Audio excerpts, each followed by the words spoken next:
Semua bermula di hari ketika Nadia dituduh mencuri sebatang coklat dari sebuah supermarket besar tanpa sempat membela diri. Tubuhnya sudah ditarik ke ruang keamanan, wajahnya direkam, dan namanya dicaci di media sosial oleh ribuan orang yang bahkan tak mengenalnya. Hidupnya berubah dalam hitungan jam dari seorang gadis biasa menjadi simbol aib yang dipertontonkan dengan kebencian.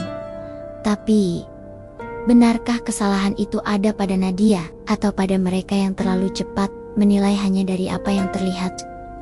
Inilah kisah yang dimulai dari satu tuduhan menuju satu kalimat yang mengubah segalanya, dan semuanya bermula dari pagi biasa di bab 1. Sebelum kita lanjut ceritanya, jangan lupa untuk subscribe, like, dan tulis amin di kolom komentar agar kita semua selalu dalam lindungan Allah Subhanahu wa Ta'ala, diberikan kesehatan, serta dijauhkan dari segala mara bahaya. Tonton video ini sampai habis, karena ada pesan menyentuh yang sayang banget kalau dilewatkan, dan akhir cerita yang sangat tak terduga. Sekarang, yuk kita lanjut ceritanya. Udara pagi menyeruak lewat sela-sela jendela kamar kos yang kusam. Lampu neon di langit-langit masih menyala, meski sinar matahari sudah mulai menyapa dari balik tirai tipis yang sobek di ujungnya. Di pojok ruangan berukuran 3x3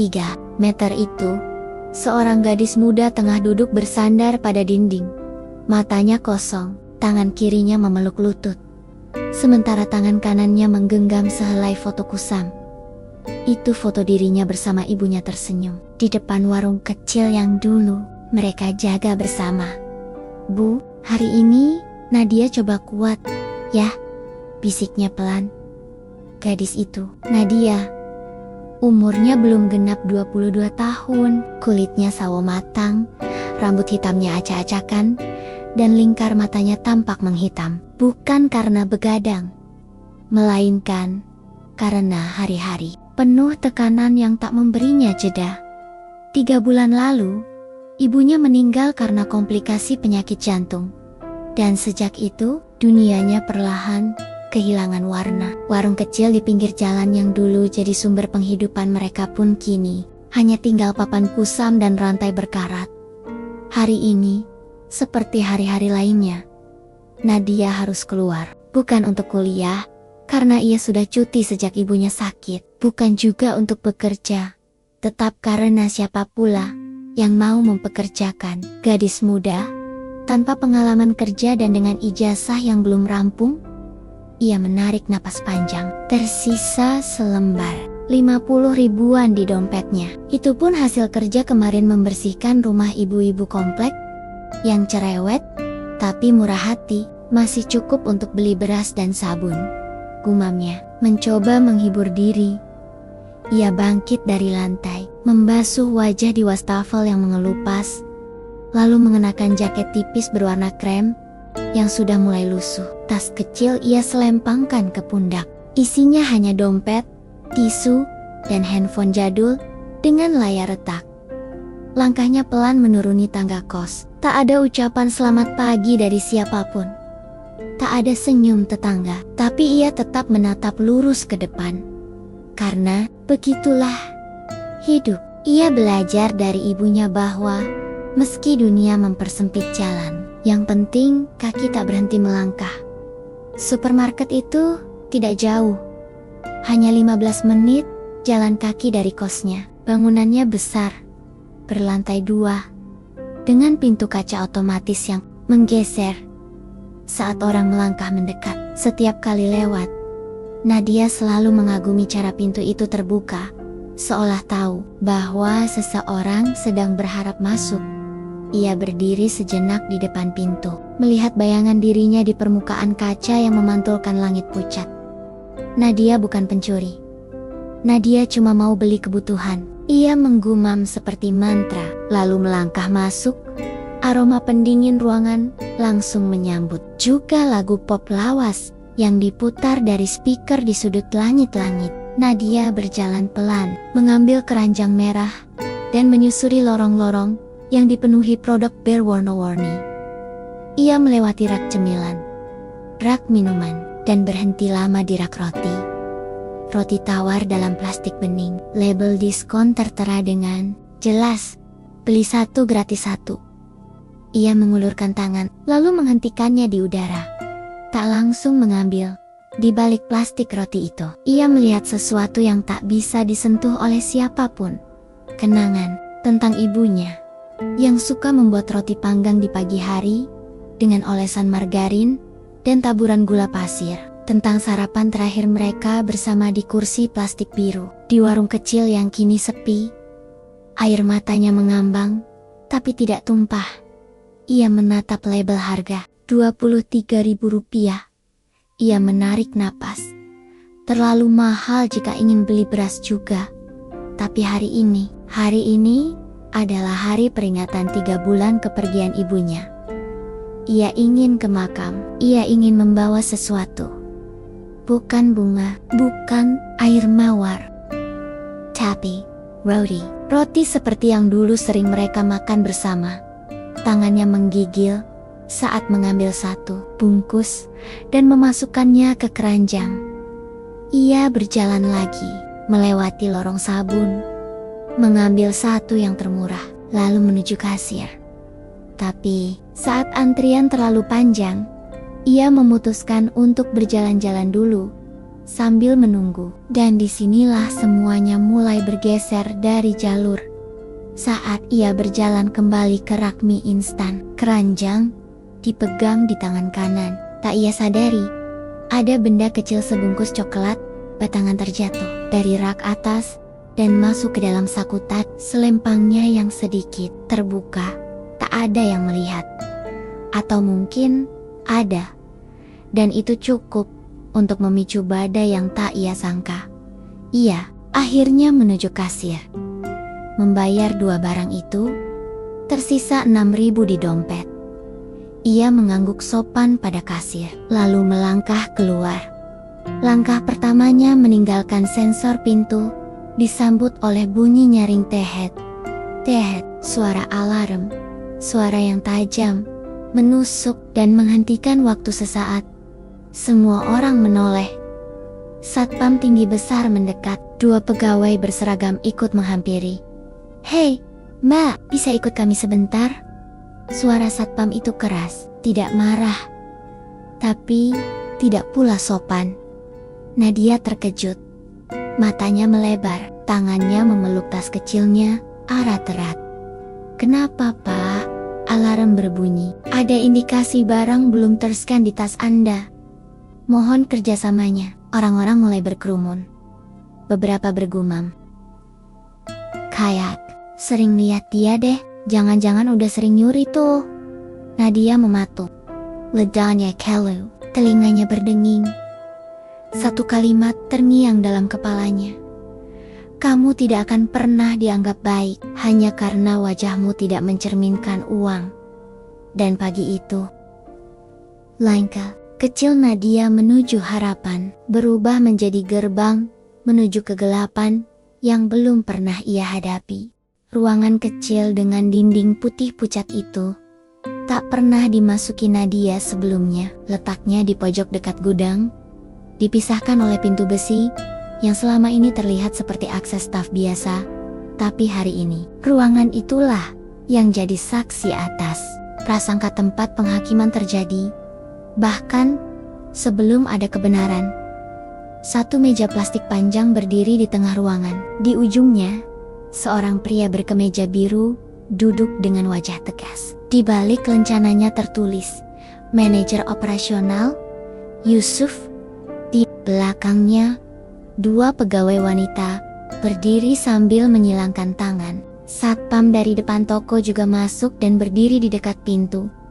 Sementara Nadia berdiri kaku, memeluk tas kecilnya, seperti anak yang tersesat. Mata Nadia menatap sekeliling, berusaha memahami, berusaha mencari celah untuk bernapas. "Silakan duduk, Mbak," ujar pria berkemeja itu datar. Nadia menurut. Ia duduk pelan, punggung tegak, jantungnya berdetak keras, lebih keras dari biasanya. "Nama lengkap?" tanya si manajer tanpa basa-basi.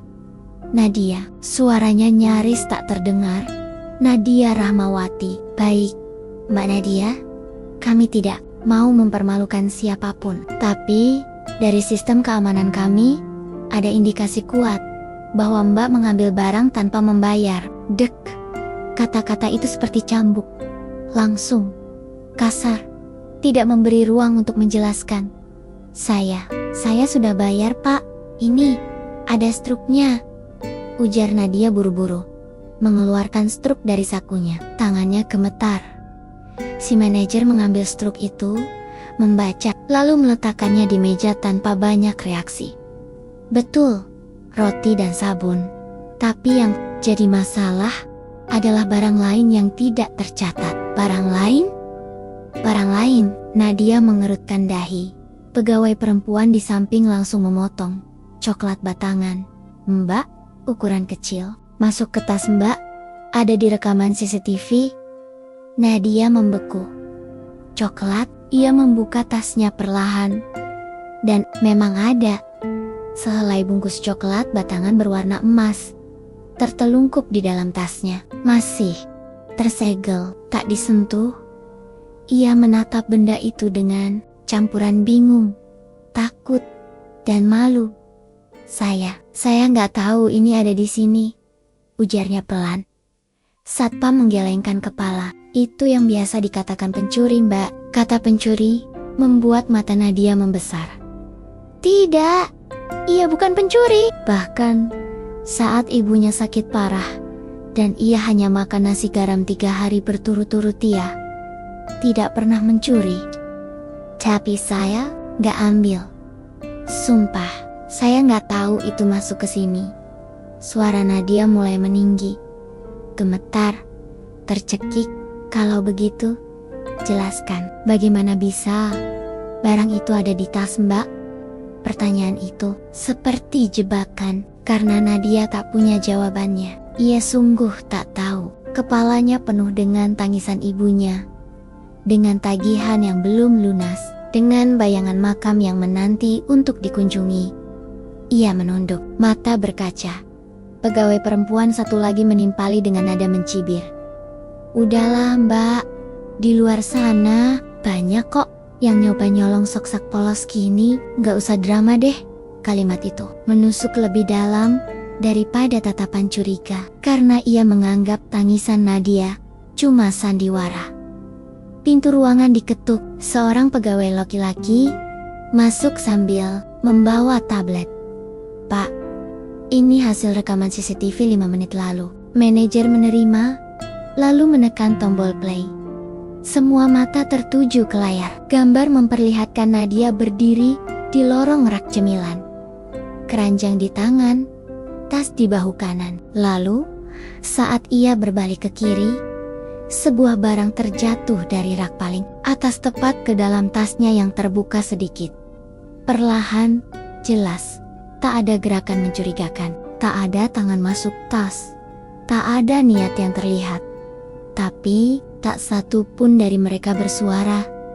Sampai akhirnya, si manajer mengangkat mata dan bertanya, "Lalu, kenapa Mbak tidak menyadari barang itu masuk ke tas?" Nadia membuka mulut. Tapi, tak ada kata yang keluar. Apapun yang ia katakan, tampaknya tetap akan dianggap sebagai alasan. Satu pegawai tertawa kecil. Dari tampilannya sih, emang kelihatan susah. Yah, Pak, mungkin pikirnya gak bakal ketahuan. Nadia mendongak. Napasnya berat. Dada sesak, matanya panas. Jadi, cuma karena saya kelihatan susah, saya pasti nyuri? Tanyanya lirih, hampir berbisik. Tak ada yang menjawab. Tapi sikap mereka, diam itu, sudah cukup jadi jawaban. Di luar ruangan, beberapa pegawai mulai berbisik. Salah satu dari mereka, Rina, seorang kasir muda, mengintip lewat celah pintu yang terbuka sedikit. "Hati-hati, Rin, jangan ikut campur," bisik temannya. Tapi Rina merasa ada yang tidak beres. Ia ingat wajah Nadia saat di kasir tadi. Senyum kecil, mata lelah tapi sopan, tidak tergesa, tidak mencurigakan. bahkan sempat mengucapkan terima kasih dengan tulus. Tapi sekarang, wajah itu terlihat seperti binatang kecil yang dipojokkan. Ia ingin masuk, tapi tak punya kuasa. Ia hanya menggigit bibir dan menahan sesuatu dalam dadanya yang tak bisa dijelaskan. Di dalam ruangan, Nadia mencoba berdiri. Saya nggak tahan, Pak. Kalau Bapak mau, saya bayar coklat itu sekarang juga. Tapi jangan sebut saya pencuri. Saya nggak pernah ambil yang bukan milik saya. Matanya basah. Saya bahkan masih simpan sendok ibu saya di dompet, Pak. Sendok plastik warung. Karena itu milik dia, bukan milik saya. Dan saya nggak berani pisah dari itu. Ia mengeluarkan sendok plastik kecil dari dompetnya. Tanda murah, tapi tangannya memeluknya seperti emas. Ruangan itu mendadak hening. Manajer mengerutkan dahi, tapi tetap keras. Kami tidak bisa mengambil keputusan sekarang. Prosedurnya, kami harus laporkan ke polisi kalau barang dicurigai dicuri. Nadia tertegun. Polisi? Banner? Dan disitulah, untuk pertama kalinya, Nadia merasa takut akan dunia yang bahkan tak ingin mendengarnya. Dunia yang hanya melihat dari permukaan. Dunia yang lupa bahwa manusia juga punya sisi yang tak terlihat. Sementara waktu terus berdetak, dan rasa malu dalam dirinya tumbuh jadi luka yang tak bisa dilihat siapapun. Titi, Titi, Titi, Titi, Titi, Titi, Titi.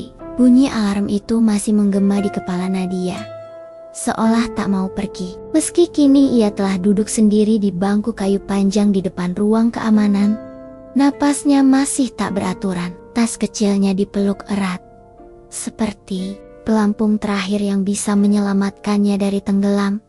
Beberapa menit sebelumnya, ia keluar dari ruangan kecil itu dengan langkah lunglai. Pegawai dan manajer belum memberi keputusan, hanya mengatakan, kami akan pertimbangkan laporan polisi. Harap tunggu di luar. Menunggu. Menunggu apa? Apakah mereka pikir menunggu dalam keraguan dan rasa malu adalah sesuatu yang mudah? Nadia tahu, hari ini tidak akan berakhir seperti biasa. Ia tak akan pulang membawa roti untuk ibunya. Ia bahkan mungkin tak akan pulang sama sekali. Matanya melirik ke sekeliling. Orang-orang berlalu lalang. Sebagian menatap heran, sebagian mencibir pelan, sambil memandanginya seperti makhluk asing. Beberapa bahkan mengangkat ponsel entah memotret diam-diam, atau merekam video. Itu yang ketangkep nyolong ya? Bisik seorang perempuan muda berseragam, mungkin pegawai bagian gudang.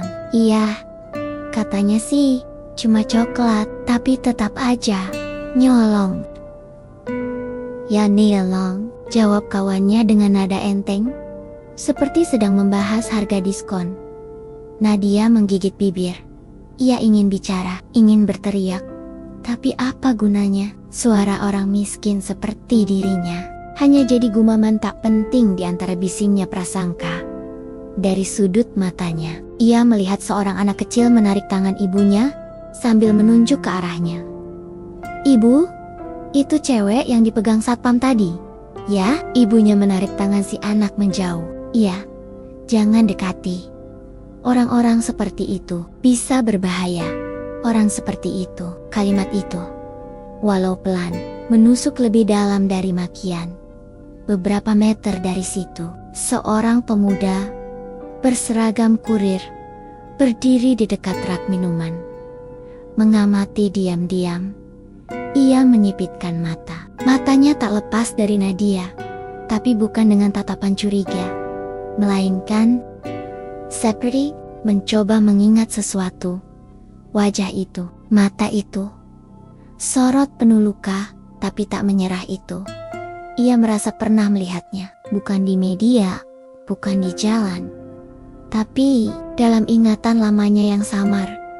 Namun sebelum ia bisa mendekat, seseorang berteriak dari dalam. Satpam, cepat masuk. Rekaman CCTV dari sudut rak baru saja keluar. Suasana mendadak ramai lagi. Satpam masuk tergesa. Dua pegawai perempuan yang sempat mengejek Nadia pun ikut masuk ke dalam ruang keamanan. Pintu tertutup rapat dan Nadia dibiarkan di luar sendirian. Lagi 10 menit, 20 menit, Nadia tak beranjak. Bahkan saat matahari mulai menyorot langsung ke wajahnya, ia tetap duduk di sana, hening, dingin, sambil mengguleng-guleng dalam benaknya. Saya bukan pencuri, saya bukan pencuri, saya bukan. Tapi semakin diulang, suara dalam dirinya sendiri semakin samar, seakan tak percaya lagi. Tiba-tiba, sebuah suara memecah keheningan. "Mbak," seorang wanita tua dengan jilbab hijau duduk di sampingnya. Nadia mengangkat kepala pelan, matanya basah, tapi ia paksa tersenyum. "Ya Bu, saya tadi lihat dari belakang rak. Kamu gak ambil apa-apa, saya lihat kamu cuma nangis di depan roti." Nadia menatap wanita itu, terkejut, bingung. "Ibu, lihat saya." Wanita itu mengangguk. "Saya bukan pegawai sini. Saya cuma mampir mau beli susu, tapi waktu saya lihat kamu, saya tahu kamu bukan anak jahat." Nadia tak sanggup menahan air matanya. Pipinya panas, tangisnya tumpah begitu saja. Selama lebih dari 1 jam ia duduk diam di sana. Semua orang menghakiminya. Semua orang menjauh, tapi satu suara lembut itu cukup membuat hatinya yang hampir runtuh berdiri lagi. Tapi mereka tetap mau laporin. "Saya ke polisi Bu," ujar Nadia gemetar. Wanita tua itu menggenggam tangannya pelan. "Kamu gak sendirian.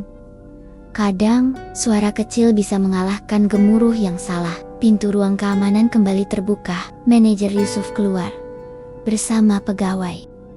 Dengan satpam, wajah mereka tegang, tak ada senyum, tapi juga tak ada amarah saudari Nadia. Panggilnya pelan. Nadia berdiri, tubuhnya masih gemetar. "Setelah melihat ulang rekaman dari sudut kamera lain, kami menyadari ada kemungkinan barang jatuh sendiri ke tas Anda, bukan dimasukkan secara sengaja." Nadia menelan ludah. Jantungnya kembali berdetak cepat. Mungkin ada harapan.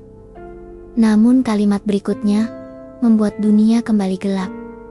"Tapi karena tidak bisa dibuktikan 100%, kami tetap akan meneruskan laporan untuk berjaga-jaga dan biar pihak berwenang yang menyelidiki lebih lanjut." Seketika, bisik-bisik dari orang-orang kembali membesar. Nada-nada tak percaya, sinis, dan mengejek kembali terdengar. "Lapor polisi. Padahal udah jelas barang jatuh sendiri, emang dasar. Mental nyolong ya susah diubah." Nadia menutup telinga, kepalanya berputar, dunia terasa miring. Sampai akhirnya, ia tak tahan lagi. Ia melangkah ke depan, berdiri di hadapan semua orang, manajer, pegawai, satpam, dan para pelanggan yang menonton. Dan ia mengucapkan satu kalimat yang akan mengubah segalanya. Coklat itu jatuh ke dalam tas. Pas saya lagi mikirin mau beli roti buat ke makam ibu saya, tapi gak jadi karena uang saya gak cukup. Suara Nadia tenang, tapi mengandung luka. "Saya gak nyuri, saya cuma mau beli sesuatu buat satu-satunya orang yang pernah percaya sama saya. Bahkan saat dunia gak percaya." Suasana hening. Pegawai yang tadi mengejek menunduk. Manajer terpaku. Satpam mengusap tenggorokannya yang tiba-tiba kering. Dan wanita tua di bangku tersenyum pelan, menatap Nadia dengan mata penuh air. Hari itu, tak ada laporan polisi yang dibuat.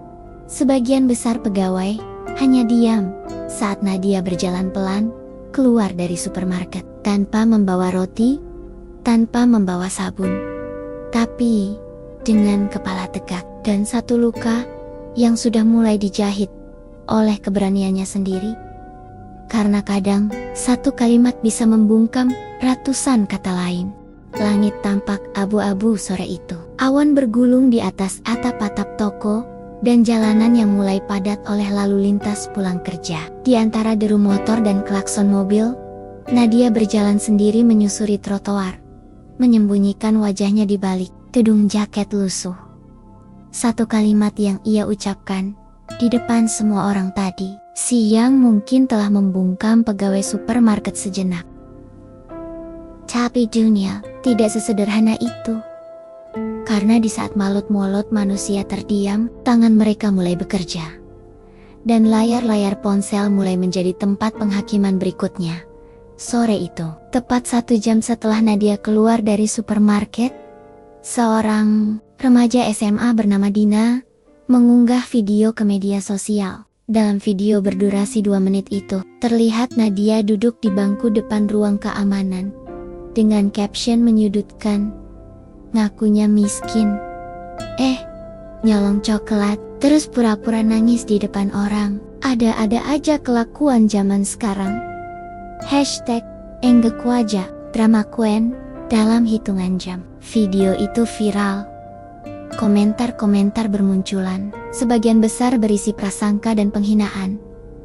Dasar muka-muka kelas bawah, selalu nyari celah. Kalau nggak niat nyolong, mana mungkin bisa kejeblos ke tas. LOL, drama banget. Pasti udah sering tuh, tapi baru ketangkep. Nanti juga pura-pura suci di TV, bawa-bawa kisah sedih. Dina tidak tahu siapa Nadia, tidak tahu tentang ibunya, tidak tahu tentang sendok plastik di dompetnya. Tapi satu momen diamati, dipotong, dan dikemas seolah menjadi kebenaran mutlak. Dan seperti itulah dunia maya bekerja. Nadia tak tahu video itu sudah tersebar. Ia sedang di kamarnya, berjongkok di bawah ranjang, memeluk lutut. Roti dan sabun yang tadinya hendak ia beli, sudah ia tinggalkan. Uangnya tinggal 6.000. Matanya sembab, tapi ia tidak menangis. Air matanya sudah habis. Keesokan paginya, ponselnya bergetar, tanpa henti. Nomor tak dikenal. Puluhan pesan masuk. Notifikasi media sosial yang ia jarang buka tiba-tiba membanjiri layar retaknya. Dengan tangan gemetar, ia membuka satu persatu, dan dunia seakan meledak di hadapannya.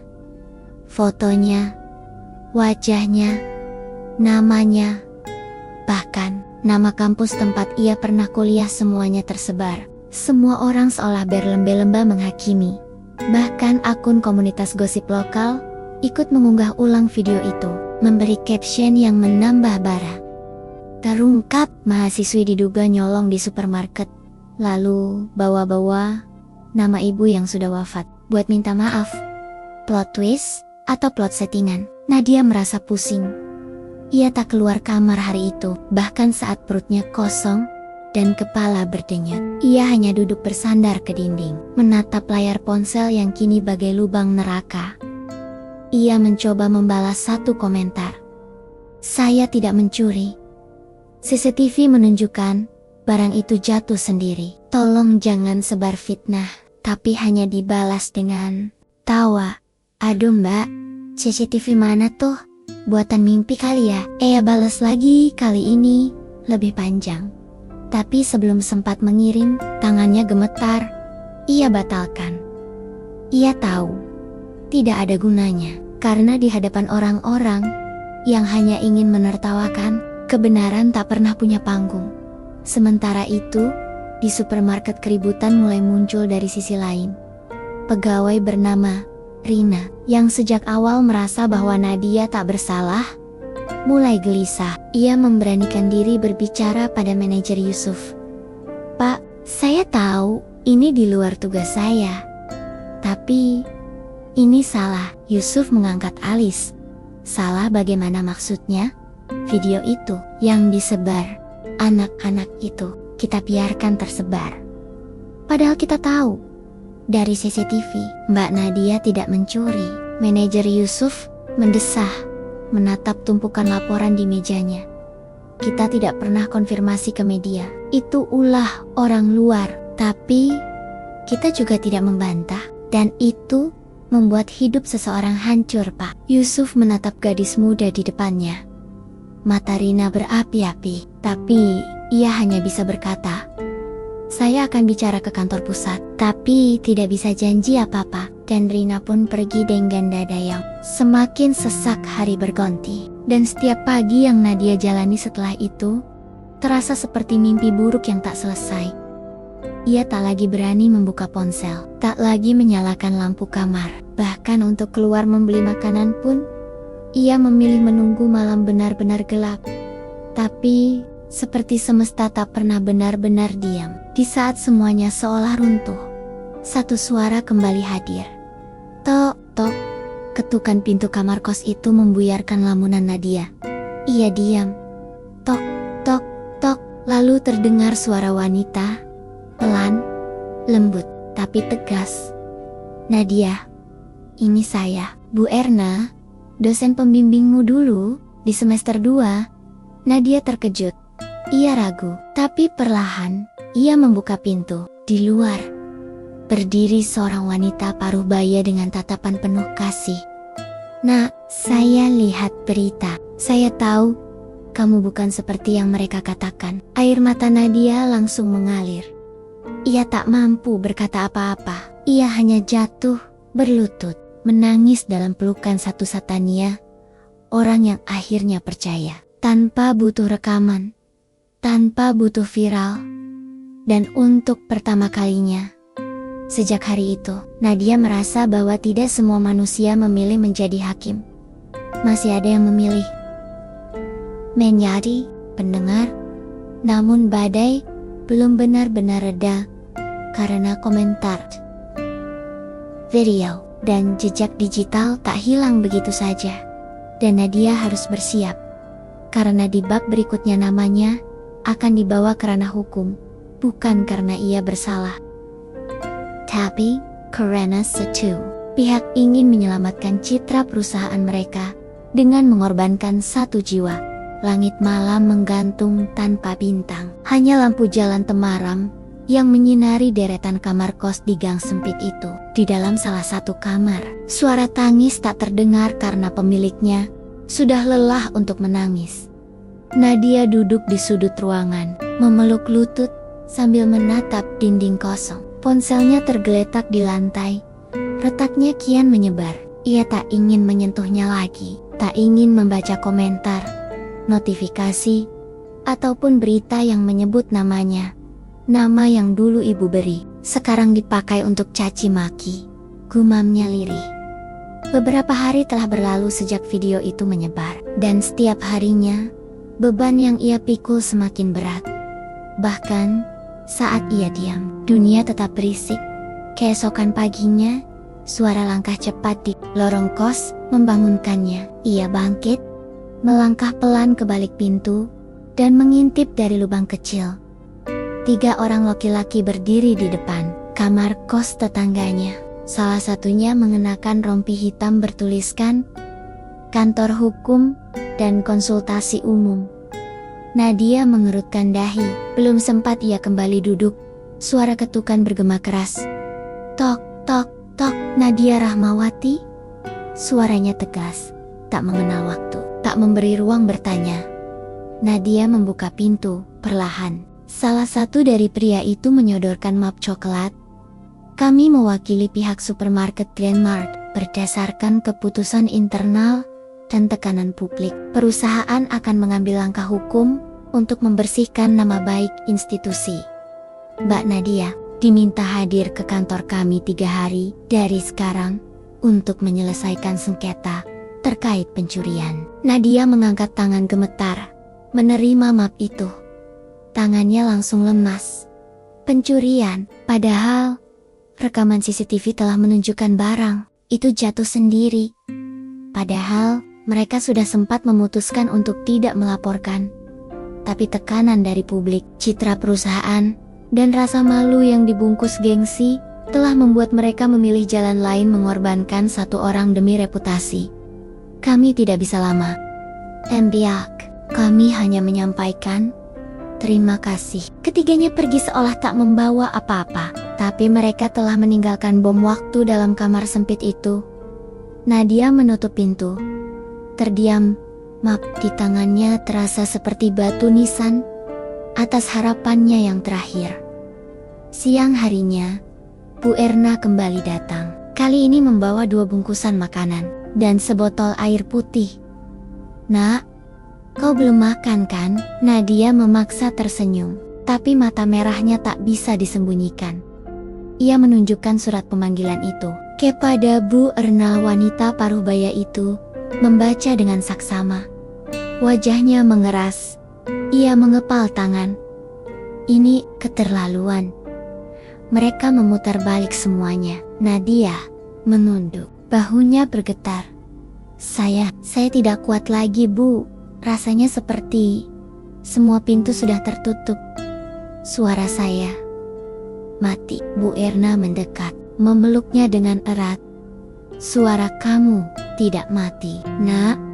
Suara kamu cuma sedang dikecilkan oleh mereka yang takut mendengar kebenaran. Tapi semua orang percaya mereka. Bukan saya. 1 orang saja cukup, Nak. Asal orang itu tidak menyerah. Malam Nil, hujan turun deras. Petir sesekali menyambar, dan di kamar itu, Nadia menatap sendok plastik di dompetnya. Sendok itu dulu milik ibunya, warna putihnya mulai pudar. Tapi ukiran kecil di pegangannya masih ada, ukiran huruf S, singkatan dari Sari, nama ibu Nadia. Ia menatapnya lama, lalu menulis di selembar kertas. "Bu, aku gak kuat, tapi aku juga gak mau pergi. Dalam keadaan semua orang percaya aku pencuri. Maaf ya, Bu, aku lelah, dunia ini terlalu kejam buat orang kayak aku." Kertas itu ia lipat dan letakkan di atas meja kecil di samping kasur. Lalu ia menarik napas dalam-dalam, melangkah ke jendela, menatap hujan, menimbang. Tapi sebelum ia bisa melakukan apa-apa, pintu kamarnya diketuk keras. Tok, tok, tok. "Nadia, ini aku, Rina, dari supermarket." Nadia tertegun. Ia menatap pintu, bingung. Perlahan ia membuka. Di hadapannya berdiri Rina, kasir muda yang dulu melihat Nadia dengan rasa bersalah. Kini matanya merah, napasnya memburu. Aku gak tahan diam terus. Aku harus bilang sesuatu." Nadia masih terpaku. Rina melanjutkan. "Aku lihat semuanya. Aku tahu kamu gak nyolong. Aku lihat kamu waktu kamu berdiri di depan rak roti. Kamu nangis. Aku juga tahu barang itu jatuh sendiri. Aku udah simpan rekaman pribadi dari CCTV itu." Nadia membeku. "Aku mau kasih semua buktinya. Aku juga akan bicara di media sosial. Aku akan ceritakan semuanya." "Kenapa? Kamu mau bantu?" Suara Nadia lirih. Rina menatapnya penuh luka. "Karena aku juga pernah disalahin, Nadia. Waktu kecil, aku dituduh nyolong uang 1.000 di kantin. Gara-gara mukaku kayak anak nakal. Padahal bukan aku, tapi semua orang percaya aku pelakunya. Dan sampai sekarang, aku masih bawa luka itu." Air mata Nadia tumpah, tapi bukan karena sedih, melainkan karena akhirnya ada suara yang lain, suara yang memilih berdiri, bukan menyudutkan. Dan untuk pertama kalinya dalam beberapa hari, ia merasa pintu itu belum benar-benar tertutup di luar kamar. Hujan masih turun deras, tapi dalam hati Nadia, sebuah cahaya kecil mulai menyala. Karena walaupun suara manusia bisa dibungkam, kebenaran selalu menemukan caranya untuk berbicara. Subscribe dulu yuk sebelum lanjut ceritanya, karena setelah ini kita akan masuk bab yang mulai menegangkan dan memasuki akhir cerita yang sangat tidak terduga. Siapkan kopi, cemilanmu, dan atur posisimu senyaman mungkin. Sekarang, yuk kita lanjutkan lagi ceritanya. 1 minggu telah berlalu sejak Nadia menerima surat panggilan itu. 1 minggu penuh rasa takut, 1 minggu penuh air mata dan tatapan kosong ke dinding kamar. Tapi juga 1 minggu yang memberinya keberanian perlahan-lahan. Dan pagi ini, ia berdiri di depan cermin kecil, yang retaknya membelah wajahnya jadi 2. Separuh lelah, separuh kuat, ia menghela napas dalam-dalam. Mengenakan kemeja putih polos, dan rok panjang hitam, baju terbaik yang ia punya. Rambutnya ia sisir rapi, walau sebagian tetap mengembang karena lembab. Di dalam tas selempangnya, selain ponsel dan dompet, ada flash disk berisi rekaman CCTV yang Rina berikan, serta sendok plastik milik ibunya. Pukul 8:30, Nadia sudah tiba di depan gedung kantor hukum yang ditunjuk pihak supermarket. 3 lantai, plester dindingnya masih baru. Di depan pintu kaca, 2 pria berjas menyambut dengan senyum profesional dingin, formal, dan kaku. Nadia Rahmawati, Nadia mengangguk. Mari ikut kami. Langkah-langkah mereka menyusuri lorong. Lantai berkeramik mengkilap, udara dingin dari AC membuat telapak tangan Nadia berkeringat. Ruangannya cukup besar, meja panjang kayu gelap di tengah. Di satu sisi, duduk 2 pengacara dari pihak supermarket, seorang manajer cabang Grand Mart Yusuf, dan 1 staf perempuan, yang Nadia kenal sebagai salah satu yang dulu mencibirnya. Di sisi lain, hanya Nadia dan Rina, yang duduk di sampingnya, menggenggam tangan gadis itu tanpa suara. Sidang mediasi. Begitu kata mereka, tapi nuansanya lebih seperti penghakiman. Baik, ucap salah satu pengacara supermarket membuka. Terima kasih atas kehadiran saudari Nadia Rahmawati. Kami sudah cukup bersabar selama ini, maka hari ini kami ingin mendengar pengakuan jujur Anda. Sebelum kami mengambil langkah hukum resmi. Nadia menatapnya pelan. Tidak gemetar, tidak ketakutan, hanya kosong. Sebelumnya, lanjut pengacara lain, kami memiliki bukti video dari media sosial yang sudah divalidasi. Dalam video tersebut, Anda terlihat sedang duduk di depan ruang keamanan, lalu mengaku bahwa Anda membawa barang keluar tanpa membayar. Betul. Nadia menarik napas. Saya tidak pernah bilang saya mencuri, tapi Anda mengaku membawa barang keluar, ya. Tapi itu tidak saya sadari, karena barang itu jatuh sendiri ke dalam tas saya. Senyum sinis terbit dari bibir pegawai perempuan di seberang. Yusuf mengalihkan pandangan. Kalau begitu, ucap pengacara, mengapa Anda tidak menunjukkan itu saat alarm berbunyi? Saya juga bingung.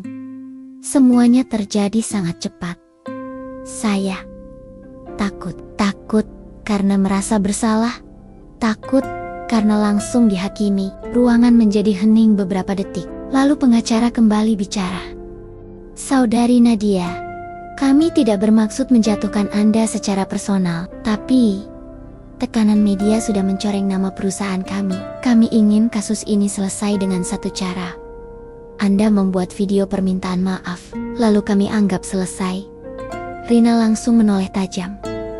Apa? Tenang, ucap pengacara. Kami tidak akan meneruskan ke ranah hukum, tapi hanya jika Mbak Nadia mengakui telah bersalah dan membuat pernyataan publik. Nadia menunduk. Ia tahu, itu bukan permintaan maaf. Itu perintah. Tunduk, ia disuruh mengakui hal yang tidak ia lakukan, hanya demi menyelamatkan wajah perusahaan. Dan disinilah, semuanya menjadi sunyi. Semua menanti jawabannya. Namun bukan kalimat ya atau tidak yang keluar dari mulut Nadia, melainkan satu kalimat yang tidak diduga siapapun. Coklat itu jatuh pas saya lagi mikirin mau beli roti buat ke makam ibu saya. Tapi uang saya nggak cukup. Dan saya terlalu malu untuk bilang saya miskin. Ruangan membeku. Semua mata tertuju padanya. Saya nggak nyuri. Saya cuma anak yang kehilangan ibunya. Saya berdiri lama di depan rak roti karena saya ingat ibu selalu bikin roti isi margarin waktu kami masih punya warung. Tapi sekarang, bahkan untuk beli satu bungkus pun, saya harus pilih roti, atau sabun. Ia menghela napas, tangannya menggenggam sendok plastik dari dompet, lalu meletakkannya di meja. Ini milik ibu saya, sendok plastik dari warung kami. Dulu, saya bawa kemana-mana. Bukan karena harganya, tapi karena itu satu-satunya yang tersisa dari beliau. Kalau saya pencuri, kenapa saya masih menyimpan barang sekecil ini? Selama itu bukan milik saya, pegawai perempuan yang tadi mencibir. Menendak, tangan Yusuf mencengkeram lengan kursi. Pengacara supermarket mulai terdiam. Saya nggak minta dikasihani. Saya cuma minta jangan hancurkan hidup orang. Hanya karena ingin menyelamatkan nama perusahaan. Kalian boleh besar, tapi saya juga manusia.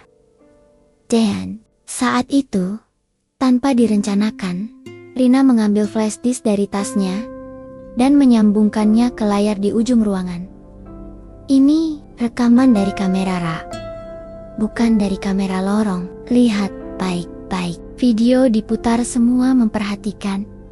Terlihat jelas, coklat jatuh sendiri dari rak atas. Tas Nadia memang terbuka, tapi ia bahkan tidak melihat ke arah itu. Tak ada gerakan mencurigakan, tak ada tangan masuk tas. Manajer Yusuf menatap layar, lalu menatap Nadia, lalu menutup mata. Pertemuan berakhir 2 jam kemudian, tanpa permintaan maaf dari Nadia, tanpa pengakuan bersalah, karena kebenaran telah bicara. Dan suara itu akhirnya terdengar lebih nyaring dari semua bisikan fitnah. Di luar gedung, matahari masih bersinar. Nadia berdiri di trotoar, memejamkan mata. Untuk pertama kalinya dalam berminggu-minggu, dadanya terasa sedikit lebih lapang. Rina berdiri di sampingnya. Kamu luar biasa, Nadia. Nadia tersenyum kecil. Enggak, saya cuma capek dibungkam. Dan hari itu, satu kalimat akhirnya menyelamatkan harga dirinya. Bukan karena kalimat itu puitis, tapi karena kalimat itu adalah kebenaran yang selama ini tak didengar. 3 hari setelah pertemuan mediasi itu, langit Jakarta terlihat lebih biru dari biasanya. Bukan karena polusi berkurang, tapi karena di hati Nadia, awan gelap yang menyesakkan dadanya selama ini perlahan mulai menghilang. Di sudut kamarnya, ponsel retak itu menyala kembali. Kali ini bukan karena pesan penuh caci maki, tapi karena panggilan masuk dari nomor yang tak asing. Bu Erna, ucap Nadia pelan saat mengangkat. Nadia sayang, kamu lihat berita hari ini? Belum, Bu. Kenapa? Tolong buka sekarang. Dengan jari gemetar, Nadia membuka sebuah aplikasi berita nasional. Di halaman utama, wajahnya terpampang, tapi bukan dalam bingkai hinaan seperti sebelumnya. Satu kalimat yang mengubah segalanya. Nadia Rahmawati tidak bersalah. Judulnya tajam, namun penuh penghormatan. Artikel itu menampilkan kronologi lengkap peristiwa di Grand Mart, disertai kutipan dari rekaman CCTV dan pernyataan dari Rina.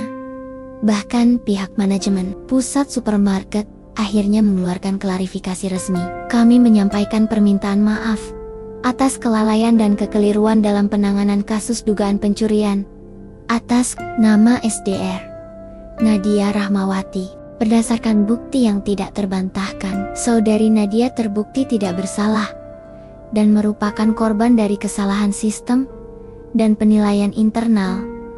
Nadia membacanya pelan, kata demi kata, tangannya bergetar. Tapi kali ini, bukan karena takut. Air mata yang jatuh di pipinya, bukan air mata luka, tapi lega. Ia membuka media sosial. Tagar, maaf untuk Nadia menduduki peringkat pertama di trending. Komentar demi komentar mengalir deras. Dan untuk pertama kalinya, bukan kemarahan yang ia baca, tapi pengakuan salah. Saya dulu ikut nyinyir, Sekarang saya malu. Maaf, Nadia. Semoga kamu tetap kuat. Dunia ini kejam, tapi kamu jauh lebih kuat dari mereka. Makasih, udah ajarin kami tentang menahan lidah dan berhenti cepat menilai. Ia membacanya sambil menahan napas. Lalu layar berubah lagi panggilan. Video masuk dari Bu Erna. Wajah dosennya muncul di layar dengan senyum yang tulus dan bangga. Kamu lihat, Nak. Nadia mengangguk pelan. Tapi semua ini rasanya mesra, seperti mimpi. Bu Erna menggeleng sambil tersenyum. Ini bukan mimpi, ini hasil dari keberanianmu. Dari satu kalimatmu yang tidak terucap untuk membela diri, tapi untuk menyatakan kebenaran. Siangnya, Nadia menerima pesan masuk dari seorang jurnalis TV nasional. Kami ingin mengundang Mbak Nadia untuk hadir dalam program Ruang Kata minggu depan untuk berbagi cerita tentang pengalaman Anda. Nadia menatap pesan itu lama. Ia takut. Ia belum pernah berbicara di depan kamera, apalagi secara nasional. Tapi sesuatu di dalam dirinya mengatakan, kamu tidak sendiri lagi. Ia pun mengetik balasan singkat. Saya siap. Hari wawancara tiba. Di studio kecil yang hangat dan tertata rapi, Nadia duduk di sofa biru dengan lampu sorot mengarah ke wajahnya. Di sampingnya duduk Rina, yang sejak hari itu menjadi temannya yang paling setia.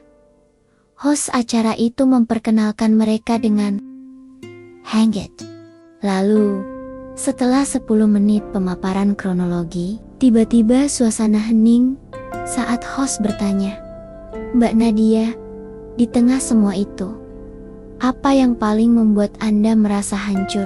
Nadia terdiam sesaat, lalu menjawab perlahan, bukan karena saya dituduh, bukan karena saya viral, tapi karena saya sampai meragukan diri sendiri.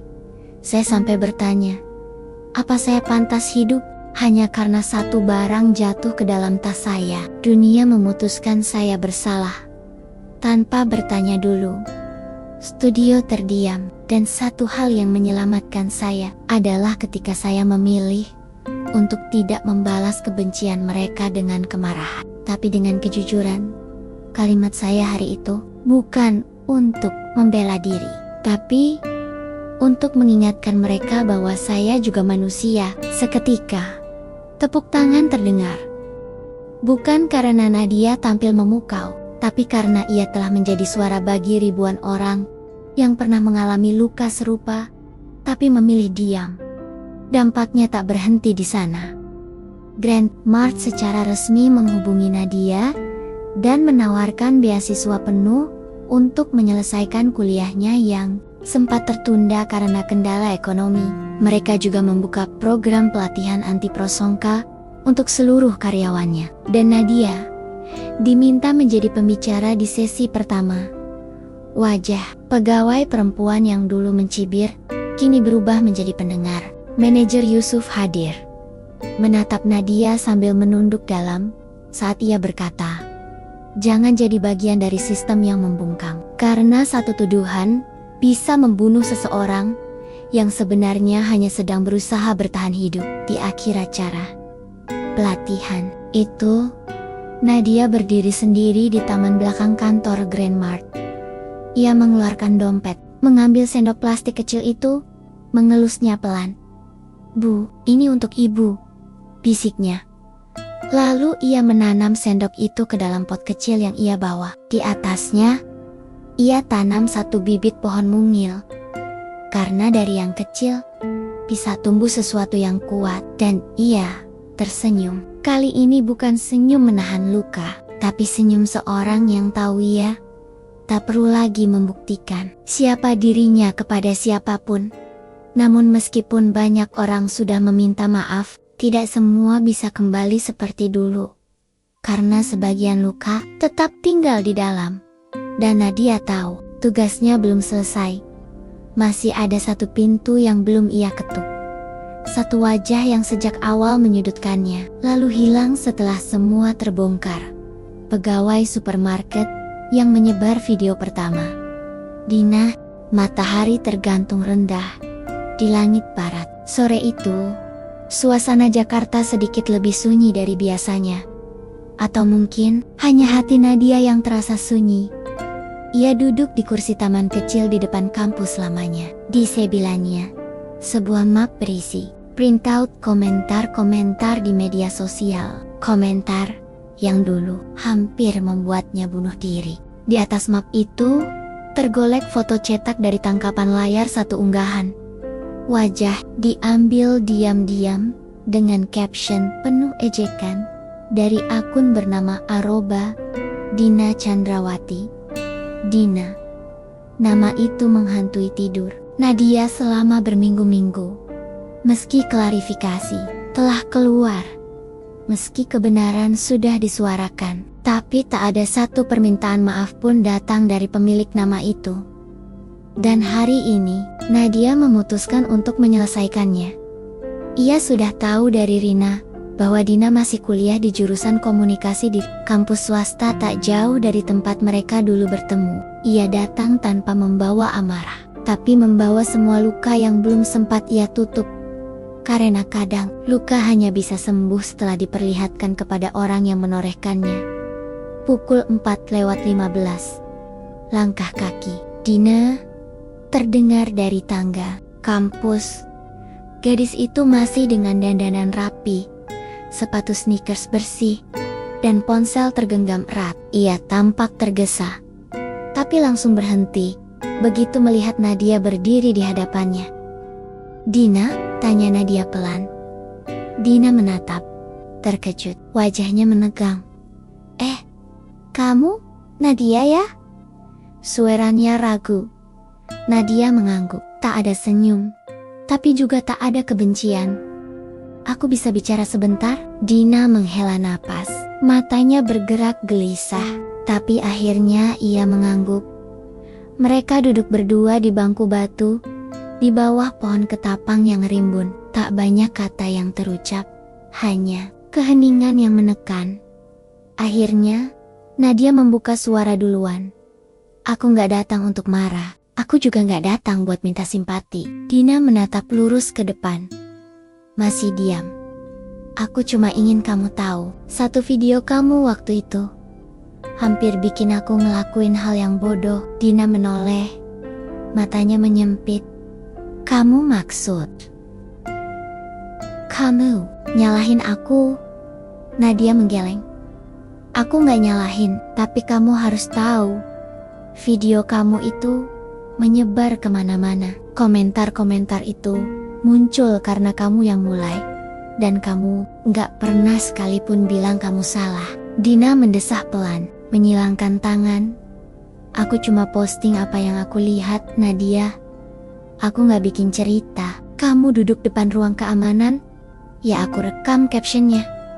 Ya cuma ungkapan kekesalan. Kamu tahu gak, waktu itu aku hampir lompat dari jendela kos, tapi gagal.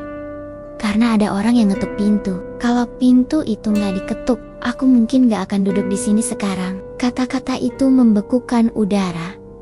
Dina menunduk, tapi wajahnya belum lunak. "Aku juga dapat banyak hujatan waktu kamu dibela publik, dibilang penyebar hoax. Aku juga kena mental, tahu nggak?" Nadia terdiam. Ia menatap Dina lama, lalu berkata, "Bedanya, kamu dihujat karena kamu salah. Aku dihujat, padahal aku nggak ngapa-ngapain." Dina mengatuk bibir. Nadia melanjutkan, "Aku datang bukan buat balas, tapi aku butuh tahu, kamu sadar nggak bahwa yang kamu lakukan itu bisa menghancurkan hidup orang?" Dina tertawa kecil, sinis. "Ya ampun, semua orang sekarang bawa-bawa, aku hampir mati. Aku dihujat, aku menderita. Apa itu bikin kamu lebih benar dari aku?" Nadia menatapnya tenang, lalu ia membuka tas, mengambil satu lembar komentar cetak dari mapnya. Ia berikan ke Dina. "Baca ini." Dina mengambilnya, membaca. "Mati aja lu, pelacur miskin, biar gak jadi sampah sosial." Lalu satu lagi. "Coba digebukin rame-rame aja. Malu-maluin bangsa. Lalu satu foto kiriman. Editan wajah Nadia dengan badan hewan. Mata Dina perlahan membulat. Tangannya mulai gemetar. Aku gak tahu orang-orang bakal kayak gini. Aku tahu. Dan aku gak nuntut kamu masuk penjara. Aku cuma pengen kamu bilang, kamu salah, hening. Lama. Dina menatap mata Nadia. Ada sesuatu yang berubah. Tapi belum cukup dalam. Aku minta maaf Nadia. Nadia mengangguk pelan. Terima kasih. Ia berdiri, bersiap pergi. Tapi sebelum melangkah, ia berkata pelan. Kamu tahu Din, satu nama bisa jadi banyak luka, tapi satu move bisa jadi awal penyembuhan.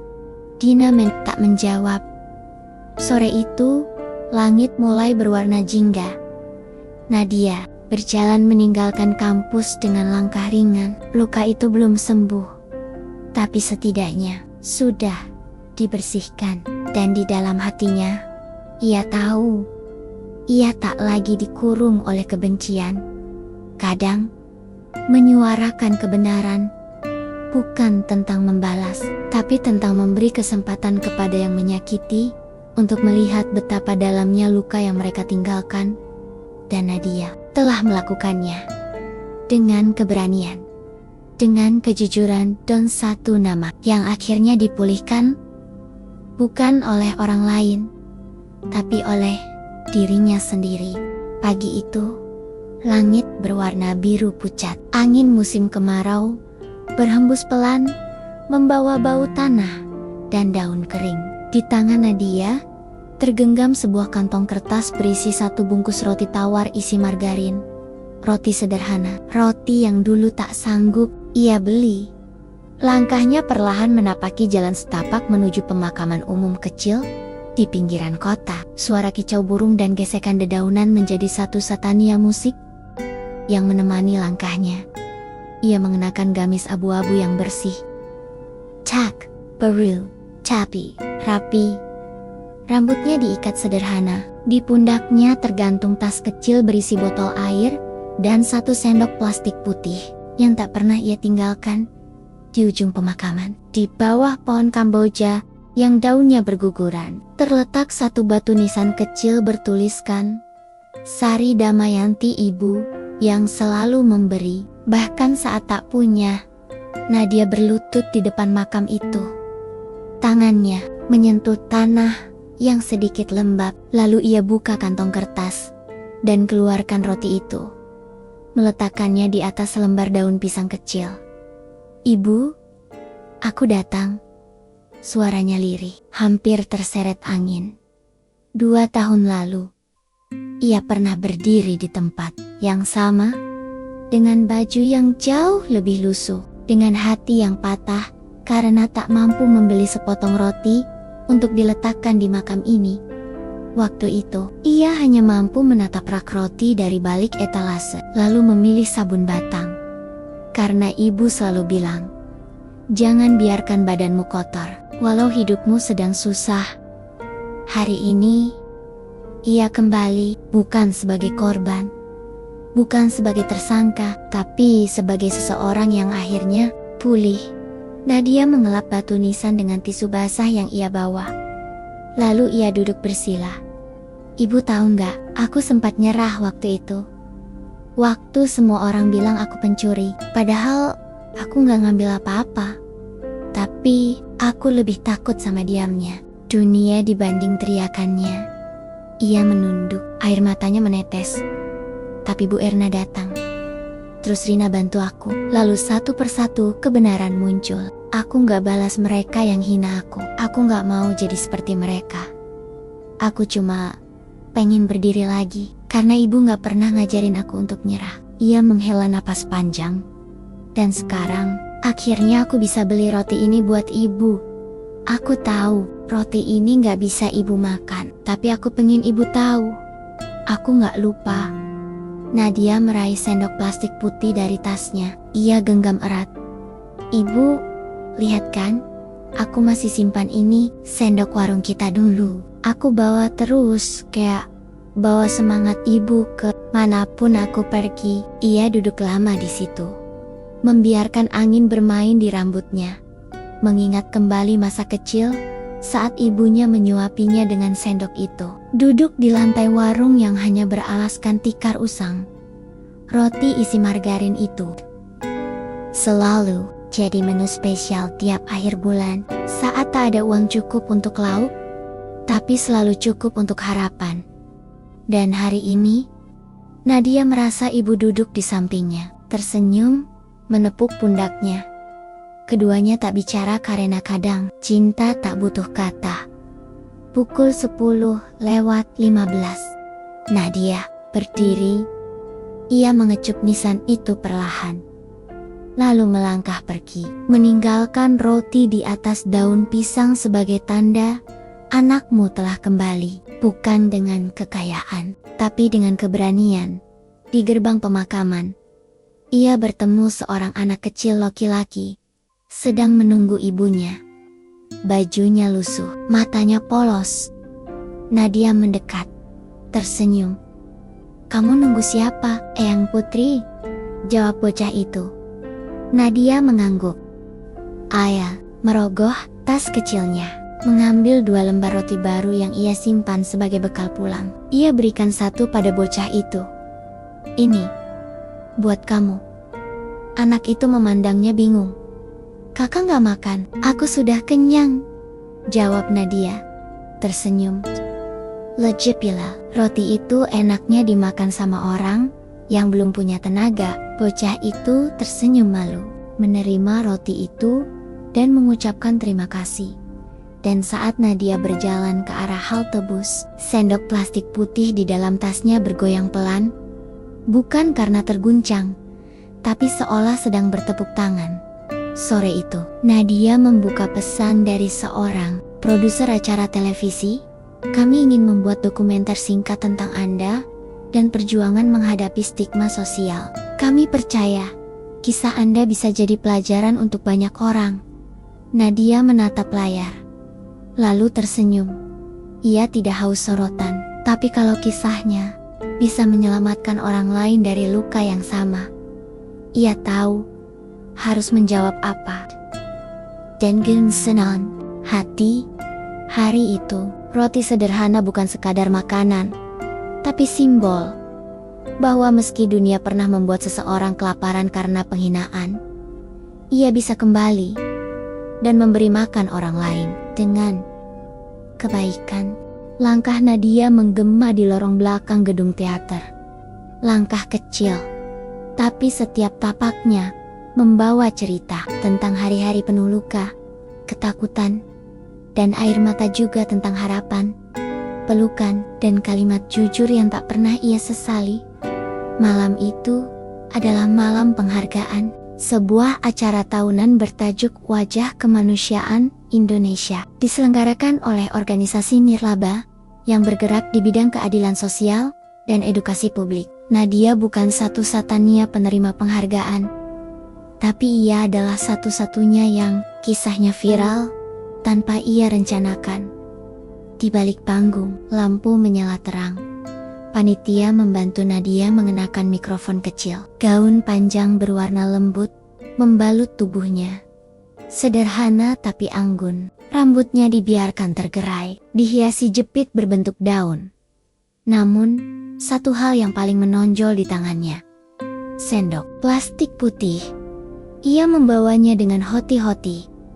Benda itu tak pernah semahal malam ini. Beberapa menit kemudian, pembawa acara naik ke atas panggung. Suara tepuk tangan menggema di ruangan. "Saudara-saudari sekalian," ucap sang pembawa acara, "malam ini kita tidak hanya merayakan pencapaian luar biasa, tapi juga keberanian yang muncul dari ketidakberdayaan. Kami mengundang ke atas panggung sosok yang membungkam ribuan kebencian hanya dengan satu kalimat, Nadia Rahmawati." Tepuk tangan membuncah. Lampu sorot menyorot panggung. Nadia melangkah masuk, perlahan dengan sendok plastik di tangan kanannya. Ruangan mendadak sunyi. Ia berdiri di tengah panggung, menatap hadirin, lalu mulai bicara. Suaranya tenang, namun jelas. Saya berdiri di sini, bukan karena saya lebih kuat dari kalian, tapi karena saya pernah sangat lemah. Saya tidak pernah mencuri, tapi saya pernah disudutkan, dijatuhkan, dihina, semuanya karena satu video, satu caption, dan satu penilaian cepat. Saya hampir kehilangan nyawa saya, hanya karena saya miskin dan diam. Wajah-wajah di kursi penonton mulai menunduk. Beberapa terlihat menyeka air mata. Tapi saat saya memilih untuk tidak membalas, saya menemukan kekuatan yang tidak saya sangka. Kekuatan untuk bertahan, meski sendiri. Dan dari satu kalimat sederhana, saya mulai pulih. Nadia menatap sendok di tangannya.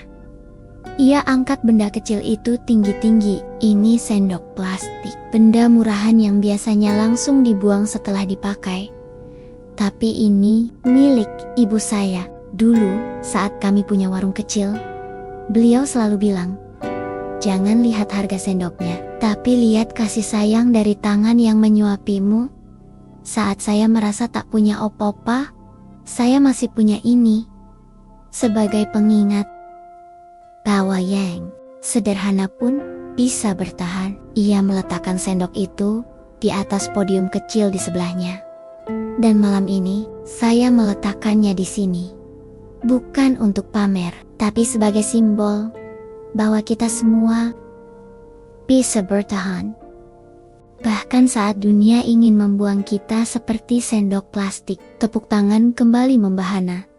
Kali ini, lebih lama. Beberapa orang berdiri, tak sedikit yang meneteskan air mata. Namun, Nadia belum selesai. Ia menunduk sejenak, lalu berkata dengan suara sedikit bergetar, "Saya tahu, mungkin tidak semua dari kalian pernah dihakimi karena miskin, atau karena diam. Tapi saya yakin, semua dari kalian pernah merasa kecil, pernah merasa tidak didengar. Maka tolong, mulai hari ini, sebelum kalian menyebar video, menulis komentar, atau membagikan cerita, tanyalah diri sendiri. Apakah saya sedang menyampaikan kebenaran, atau hanya sedang memuaskan amarah, tanpa tahu cerita lengkapnya?" Ia tersenyum, tulus, karena kadang, satu kalimat bisa menyelamatkan, tapi satu kalimat juga bisa menghancurkan. Lampu panggung mulai meredak, musik pelan mengalun. Nadia berdiri tegak, memandang ke arah sendok di podium dan tahu, ia telah memberi makna baru pada benda kecil itu. Ia telah memberi suara pada luka yang dulu hanya bisa menangis diam-diam. Beberapa jam kemudian, Nadia keluar dari gedung. Udara malam menyentuh kulit wajahnya. Di seberang jalan, Bu Erna berdiri sambil melambaikan tangan. Di sampingnya, Rina tersenyum lebar dan memberikan jempol. "Kamu luar biasa, Nadia," teriak Rina. Nadia hanya tertawa pelan, lalu berlari kecil ke arah mereka. "Sendoknya ditinggal?" tanya Bu Erna. Nadia menatap langit sebentar, lalu menjawab, "Biar tetap di sana, supaya siapapun yang berdiri di podium itu nanti tahu bahwa keberanian tidak harus mahal. Kadang cukup dari plastik yang setia dibawa." Ketiganya tertawa, pelan, hangat. 2 minggu kemudian, Nadia diundang menjadi pembicara di berbagai komunitas, universitas, dan forum sosial. Namun, ia tak pernah berubah. Ia tetap gadis sederhana yang pulang naik bus kota, menyimpan sisa roti di tas, dan selalu menulis di buku kecil tentang apa yang ia pelajari hari itu. Dan di halaman pertama, buku catatannya tertulis, "Aku bukan pahlawan, aku hanya seseorang yang pernah diam dan akhirnya memilih bicara. Bukan untuk membalas, tapi untuk menyembuhkan." Kisah ini bukan hanya tentang seorang gadis miskin yang difitnah mencuri. Ini adalah cerita tentang bagaimana dunia kadang begitu cepat menilai tanpa bertanya. Dan tentang satu suara kecil yang ketika akhirnya bersuara mampu mengubah arah angin. Karena dalam dunia yang begitu gaduh oleh prasangka, satu kalimat jujur bisa menjadi cahaya bagi mereka yang hampir tenggelam dalam jalak. Terima kasih buat kalian yang setia mendengarkan cerita ini sampai akhir. Komen amin agar kita semua dilancarkan rezekinya oleh Allah. Jangan lupa juga untuk share ke grup keluarga, grup alumni, agar mereka juga terinspirasi dari cerita ini. Sampai jumpa di lain waktu. Selamat beraktivitas kembali.